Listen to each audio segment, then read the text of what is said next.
മുസ്ലിം league മതപാർട്ടി തന്നെയെന്ന് ആവർത്തിച്ച് വെള്ളാപ്പള്ളി നടേശൻ. താൻ വർഗീയവാദിയല്ലെന്നും വെള്ളാപ്പള്ളി പറഞ്ഞു. മലപ്പുറം പ്രസംഗത്തെ വെള്ളാപ്പള്ളി ന്യായീകരിക്കുകയും ചെയ്തു.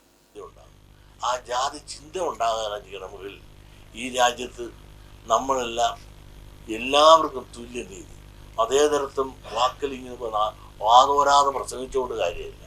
ലീഗ് എന്ന് പറയുന്ന ഒരു മതപാർട്ടിയാണ് എന്ന കാര്യം യാതൊരു സംശയമില്ല.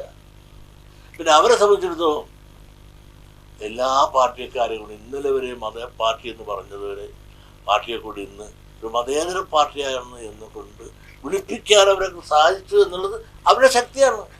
ഇന്നലെ എത്രയോ പറഞ്ഞ ആളുകളുണ്ട് ഇതൊരു മതപ്പാർട്ടിയാണ്. മുസ്ലിം ലീഗ് എന്ന് പറഞ്ഞതിൻ്റെ അർത്ഥം എന്താ? മുസ്ലിം കൂട്ടായ്മ എന്നാണ്. ആ കൂട്ടായ്മ നല്ലത് തന്നെ. അവരുടെ കാര്യത്തിൽ അവർ നന്നായി എങ്കിൽ അവർ നന്നാവും. പക്ഷെ അത് മുസ്ലിങ്ങളുടെ കൂട്ടായ്മയാണ്. അതിനകത്ത് മതേതരം ഇല്ല. മതേതരം ഉണ്ടായിരുന്നെങ്കിൽ ഒരു MLA അവർ നിർത്തട്ടെ, ഒരു MP അവർ നിർത്തട്ടെ, ഒരു 10 പഞ്ചായത്ത് മെമ്പർമാരെ നിർത്തട്ടെ. ഇതൊന്നും കാണുന്നില്ല. ഇതെല്ലാം പറയുമ്പോൾ ഞാൻ വർഗീയവാദി, അവരെല്ലാം മിതവാദികളാണെന്ന് പറയുന്നത് ശരിയല്ല.